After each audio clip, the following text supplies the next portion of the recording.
Good afternoon. It is Thursday. I decided to sit outside today. Grant, I will say this: the video, I feel like the visual is a little better outside than it is when I'm trying to videotape inside.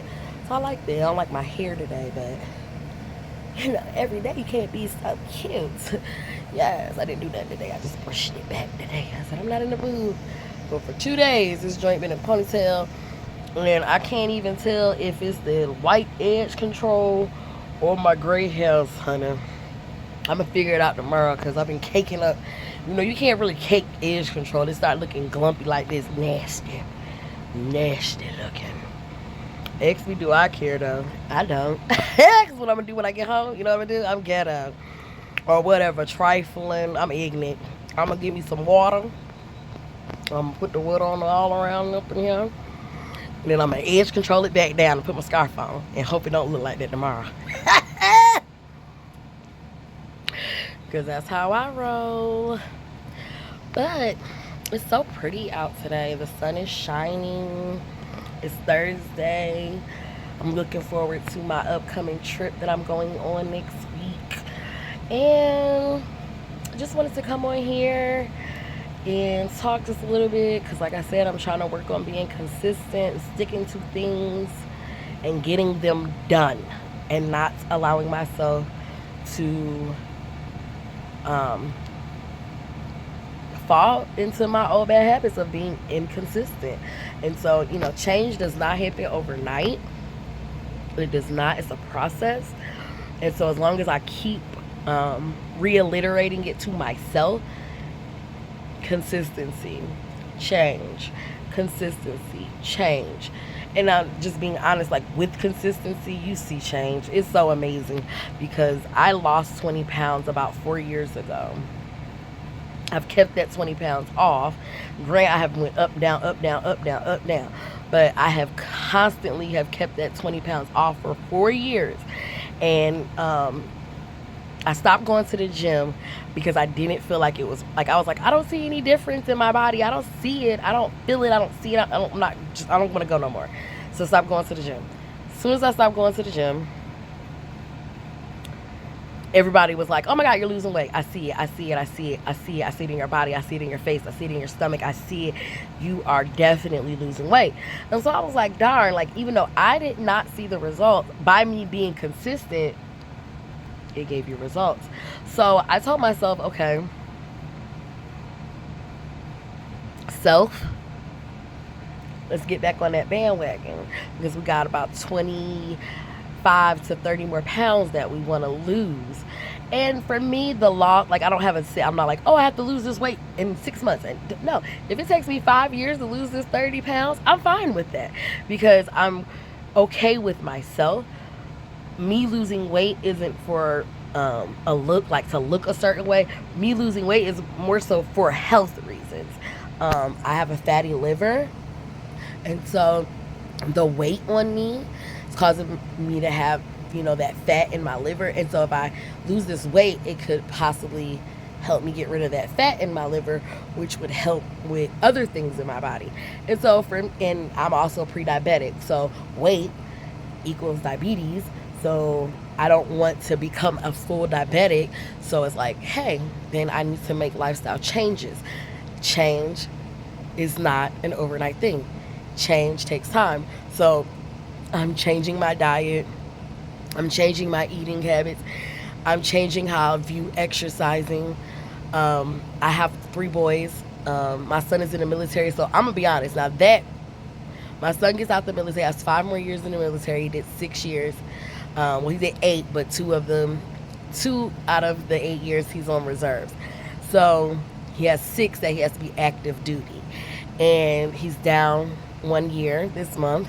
Go my baby. And so I have 5 years because like he's getting all buff and beefy. He's like, oh mom, I can go outside and run 4 miles. And I'm like, oh, when he come home, oh, we're gonna be at the gym together every other day. Like we're gonna be playing ball, all that. So I gotta make sure I'm cut too. And so like me and my son, we like 16 years apart. My mom literally raised my baby.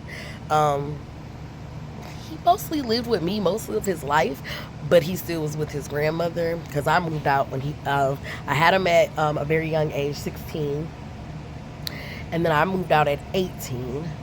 And me and my mother's life, like, we're so different. Like, she's day, I'm night, so different. So it was like us trying to live together, that was just never gonna work. So she basically was like, well, let me get my grandson, and I would have to come to her house to spend the night with my baby because she wanted him.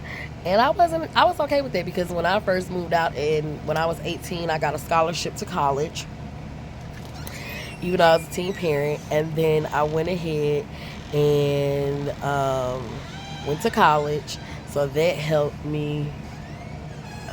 And that helped me, stay focused on going back, staying in school right straight after high school, even though I was a teen mom. And then I worked 2 jobs, so I had a full-time job and a part-time job, and then I went to school full-time. So it was like I'm 18 with a 2-year-old, a full-time job, a part-time job, and I go to college full-time. Really, not gonna say I didn't have time to be a mom, but I didn't, just being honest. And my mom knew that, and she really wanted me to, go to school. My mom didn't even want me to move out. She really wanted me to stay home, finish my college degree first, which I should have listened. I did not. I'm very hard-headed. And then, so it was just, I was blessed to have a mom that wanted to be an active grandparent, and I didn't have the co-parent experience because my ex was not involved. So, that's how that cookie crumbled. But what I have learned in life after all that, you got to be grateful. It takes villages to raise children. You have to be grateful when you have people in your life that want to help you with your babies. You have to be grateful in your life when don't feel bad if you're a parent and you had to let your parent or aunt or cousin or anyone help you with your babies, because it's a process. And some people, unfortunately I didn't have a father for my babies. Some people, if you have a husband or a wife, you're not doing it by yourself. You have a spouse. And then you have all those other people that come in and help you and say, hey, mom, I need a break. Hey, mom, me and my husband want to go on vacation. Can you come watch the kids?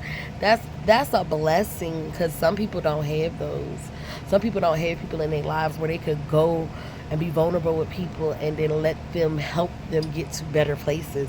And so, like, personally, I don't agree with kicking your kids out at 18. I don't agree with that.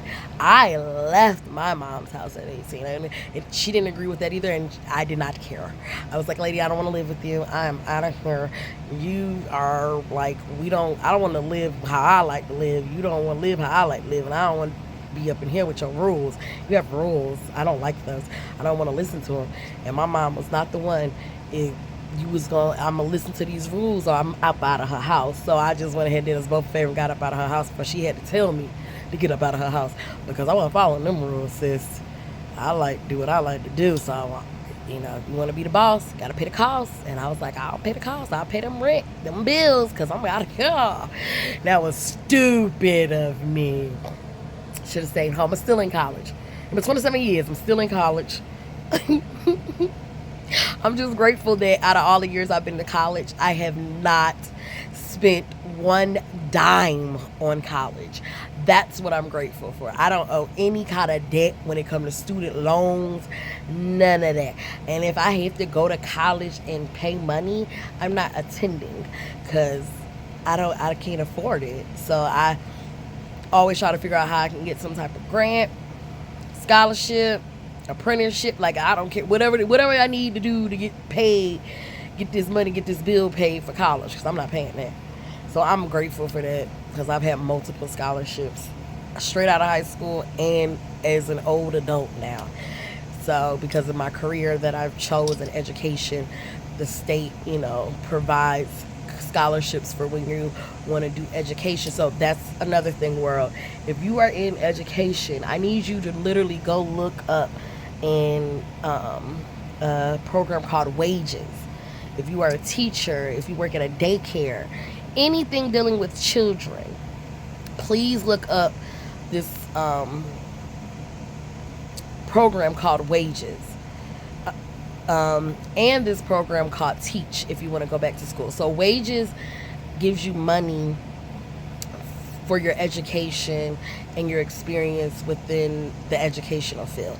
And then teach is a scholarship that's going to give you money to go back to school to further your education in the education field. So I just, wanted to get on here and share a little bit today, and that's about it. And if you're an educator, see if those, I'm pretty sure they're offered in most states, just a lot of people don't know about it. I didn't know about it until somebody told me about it. All these years I've been in education, and I just signed up for wages a couple of years ago because I didn't know about it. And I've been in education, and I just signed up for my Teach Scholarship. I've been in that one for about 4 years now, though. But I could have gotten this scholarship when I first got out of college because I was in the education field. So, I could have had 2 scholarships back then. So, awareness is important. Share the things you know with others, because you never know who don't know. And I'm the first person to tell people I don't know. So help me out. I like help, and I like helping others. You guys have a great day on this Thursday. And hopefully I can get back on here and be a little more consistent with you guys. You have a great one, because I'm sure going to have me a great day, because, I woke up today. So thank you, Lord. Have a good one.